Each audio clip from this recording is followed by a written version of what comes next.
la Vega Abierta. Un espacio para la diversidad, la cultura y el conocimiento. Un movimiento por la convivencia de identidades y la igualdad de oportunidades.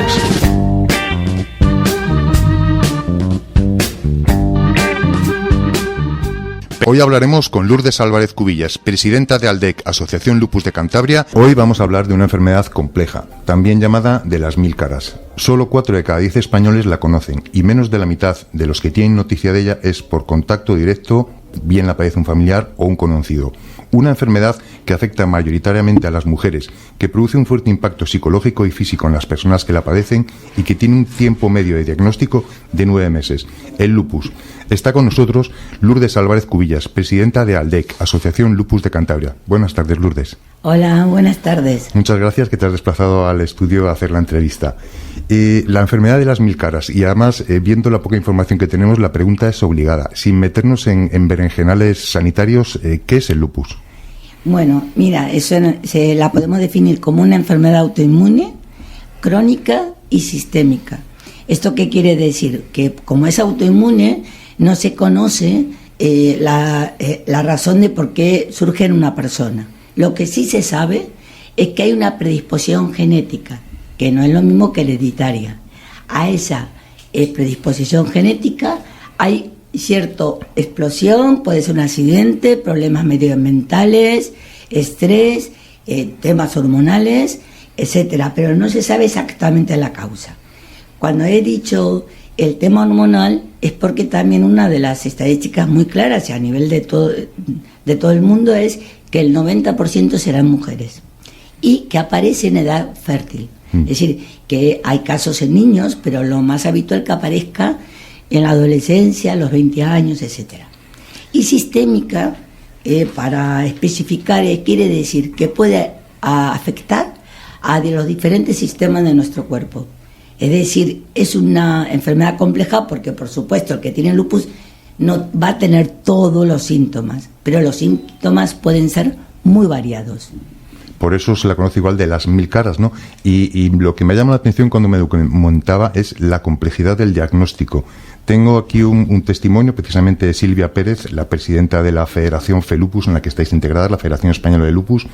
Cuenta que estuvo 3 años para recibir el diagnóstico y antes de recibir el diagnóstico de lupus recibió depresión, ansiedad y persona hipocondríaca. ¿Por qué es tan complejo el diagnóstico del lupus? Bueno, tenemos que decir que aquí en Cantabria tenemos un equipo muy bueno con respecto a nuestra enfermedad.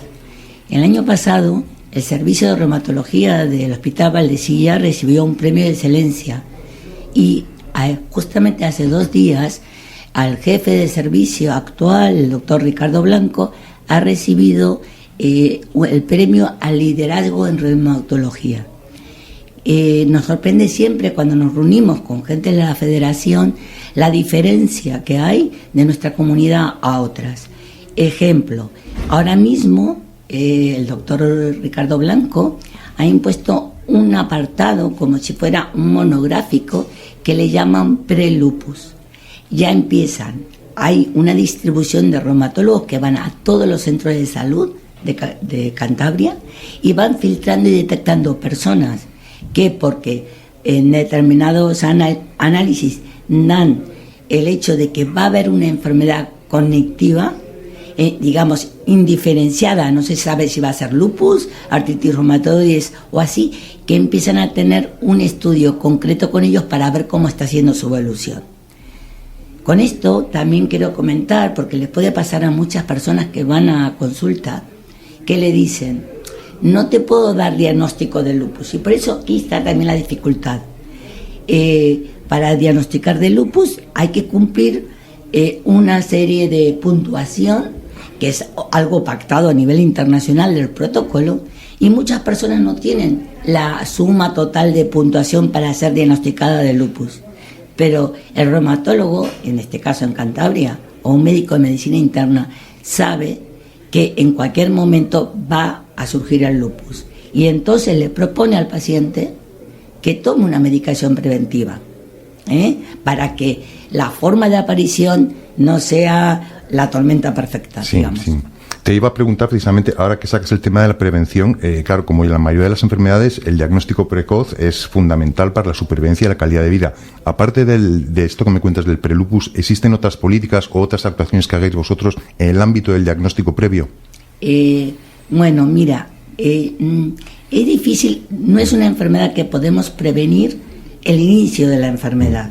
Lo que sí podemos prevenir, en cierta manera, es el brote. Es una enfermedad que, digamos, su desarrollo es a base de brotes. No es acumulativo como en la artritis reumatoide. No, la característica es el brote. Y el brote lo incentiva el tomar el sol. Entonces nosotros lo que estamos haciendo es mucha campaña de protección solar. Entonces, la protección solar, que es lo que reivindicamos, que estamos obligados a tener una protección continua durante todo el año, que por supuesto que se incentiva en época de verano, pero que es todo relativo, porque si vas a la nieve es peor que el sol de verano, sí, porque refleja más. Y entonces nosotros lo que reivindicamos es que esa protección, que es básica en el autocuidado, no la tenemos que pagar como si fuera un cosmético. La asociación ALDEC, ¿qué puede ofrecer? Bueno, hemos firmado un convenio con el laboratorio ICIN, con el Colegio de Farmacéuticos, para que determinados productos tengan un descuento. Hay el laboratorio Eleocare, que está establecido en Cantabria, nos regala unas cremas, cápsulas, y nosotros repartimos entre los asociados o el día de la jornada.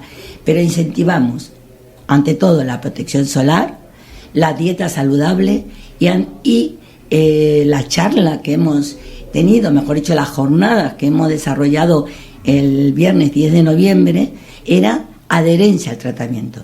Y entonces la adherencia al tratamiento no solo es tomar la medicación, sino correctamente en el momento adecuado, y que ellos insisten, y el tratamiento también es toda la cantidad de prevenciones que tenemos que tener, porque vamos a tener más fallo cardiovascular. Sí. Por lo tanto, la dieta, hábitos saludables, no fumar, etcétera. Sí, el padecer una enfermedad crónica incurable produce un fuerte impacto en las personas que lo sufren, en el caso del lupus. Yo te pregunto, ¿cómo es ese primer estado del paciente tras recibir el diagnóstico? ¿Qué es lo primero que ofrecéis desde ALDEC? Como te he comentado, es una enfermedad muy compleja. Hay personas que se lo puede diagnosticar un dermatólogo y puede tener lo que se llama lupus cutáneo, y lo sentirá una molestia del sol y tal, pero va a ser solo en la piel. La mayoría de las personas, que por eso también tienen su dificultad de diagnóstico, va a tener molestias musculares, óseas, de articulaciones, y bueno, se asusta, pero no piensa en la gravedad. El problema es cuando una persona debuta con nefritis lúpica. Es decir, la nefritis lúpica no da síntomas previos, no hay dolor, no hay nada, simplemente se tiene que diagnosticar ante la pérdida de proteína en la orina.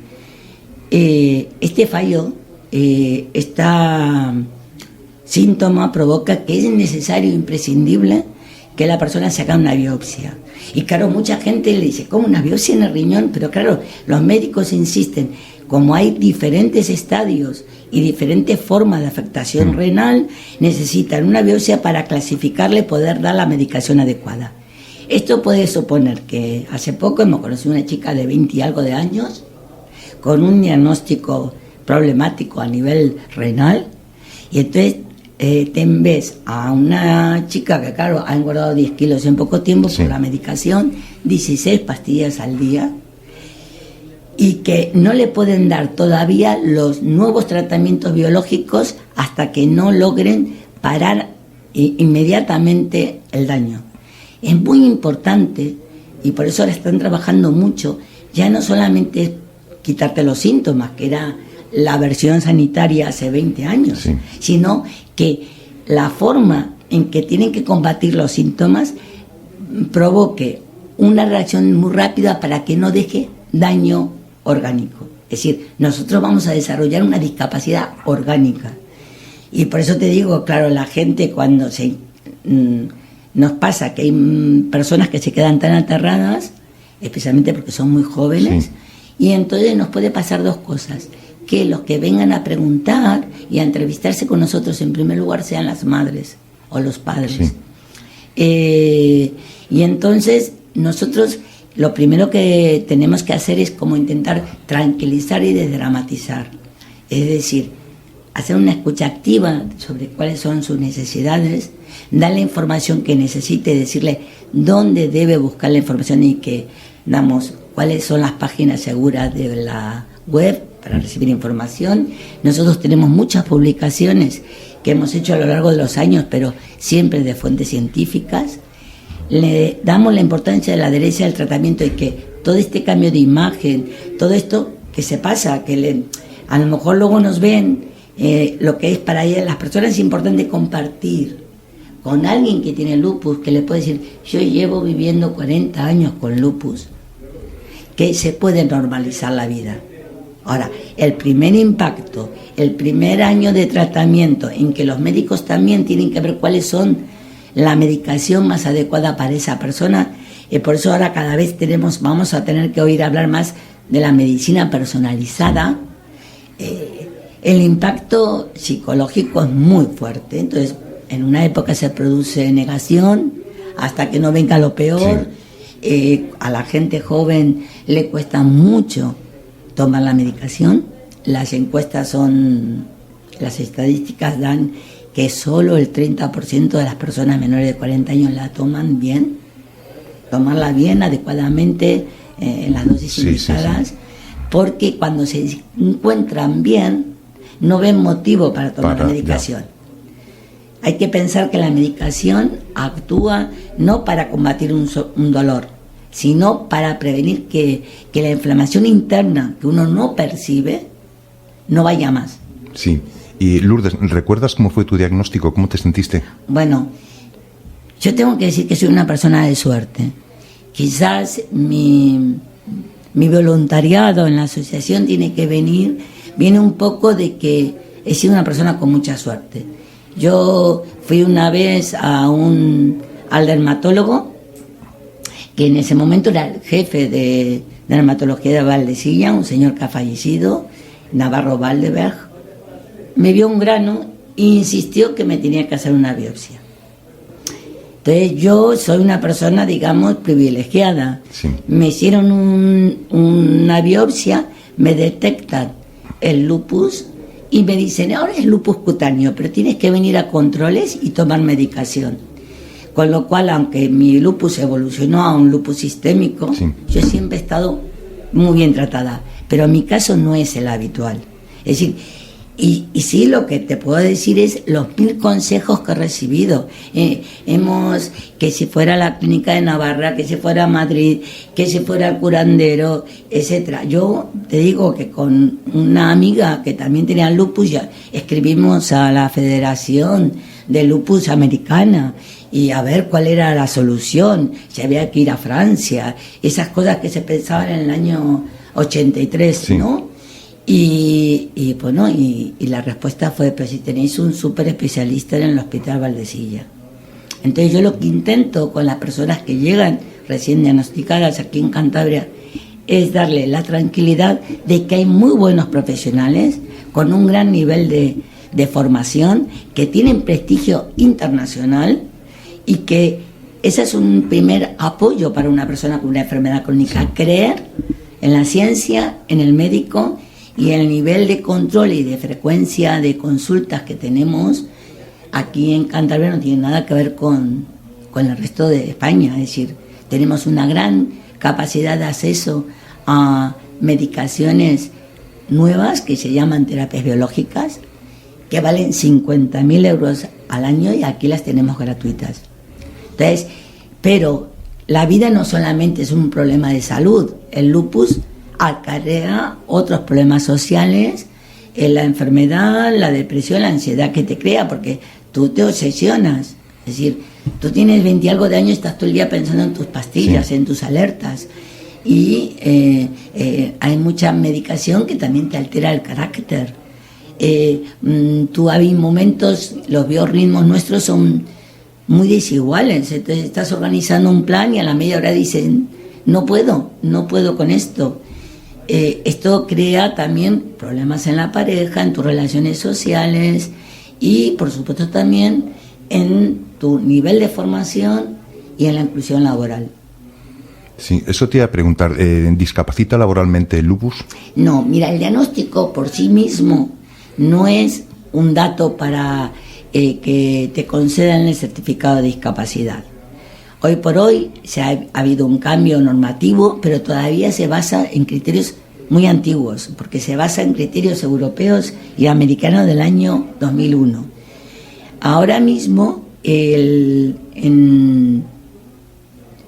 Cantabria, no ahora mismo, sino que llevamos unos meses o un año que hay un problema de personal sobre el tema del Tribunal de Baremación.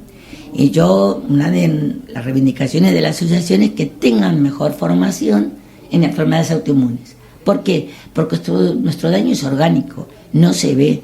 Pero el problema que tiene mucha gente para llevar sus tareas domésticas al día crea una dificultad, porque solemos tener fiebre, un cansancio continuo, y para eso no hay medicación. Sí. La medicación es para que no se te inflamen las rodillas, para que tus plaquetas estén en niveles aceptables, el control de la coagulación, el funcionamiento del riñón, pero no hay una medicación para evitar esa sensación de estar continuamente con gripe. Es más o menos para explicarte, ¿no? Sí. Y ya para ir terminando, Lourdes, ya nos has dicho que podemos considerar a Cantabria un referente del diagnóstico y abordaje del lupus. El pasado 10 de mayo, Día Mundial del Lupus, se han presentado en el Ateneo de Santander los últimos ensayos clínicos realizados en Valdecilla. Participaste en esa conferencia junto a la reumatóloga Carmen Bejarano, el consejero de Sanidad y la alcaldesa de Santander. ¿En qué estado está ahora mismo, digamos, la innovación en el ámbito de la medicación para el lupus? Ya te digo, hace un año y medio, si no me confundo, aproximadamente, el Hospital Valdecilla ha sido reconocido un centro de referencia de enfermedades autoinmunes. Estos centros de referencia los designa, después de una auditoría muy compleja, el Ministerio de Sanidad. Y en España ahora mismo hay 3 hospitales de Madrid, 2 de Barcelona. Recientemente han nombrado al Hospital Cruces del País Vasco y nosotros en Cantabria. Con eso quiero decirte que el referente real sanitario es bueno. ¿Qué es lo que no tenemos? La ayuda con respecto a los cosméticos, a considerar cosmético nuestra protección solar. Tenemos un problema que si queremos preparar los cristales del coche para protección solar, tenemos que hacer una inversión y hacer todo el permiso de industria, lo tenemos que hacer en Madrid, sí, con lo cual supone bastante dinero, y la falta de valoración real de los problemas de discapacidad.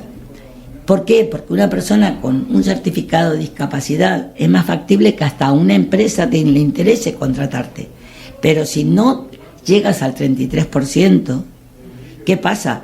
¿Cómo le justificas que tienes que hacer una vez a la semana un control de analítica? Sí. ¿Cómo justificas cada 3 meses vas a pasarte una mañana en Valdecilla?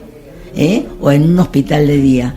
Entonces, lo que queremos luchar es como que las enfermedades crónicas, que estamos hablando de gente de 20 años, no estamos pidiendo un sueldo que caiga del cielo, sino una posibilidad real de inclusión laboral. Sí. Pues muchísimas gracias, Lourdes. Este ha sido nuestro tiempo de ALDEC, Asociación Lupus de Cantabria. Muchas gracias. Nada, muchas gracias a ti, Pepe, y encantado de estar contigo esta tarde. Vous écoutez Torre la Vega abierta.